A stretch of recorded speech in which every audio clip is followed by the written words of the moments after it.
છેલ્લા 2 દિવસમાં સુરત શહેરમાં 40 વર્ષના ઇતિહાસમાં આટલા ઓછા સમયમાં સૌથી વધુ વરસાદ પડ્યો, જેના કારણે નીચાણવાળા વિસ્તારોમાં અનેક જગ્યાઓ પર પાણી ભરાવાની સમસ્યાઓનો સામનો અનેક નાગરિકોએ કરવો પડ્યો। આ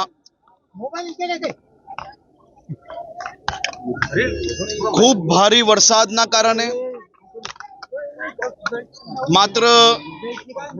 36 કલાકમાં 16 ઇંચથી વધારે વરસાદ આવ્યો, પરંતુ પહેલા દિવસે જેમ વરસાદનું પ્રમાણ ઘટ્યું, પાણી ઉતરતાની સાથે મહાનગરપાલિકાની ટીમ દ્વારા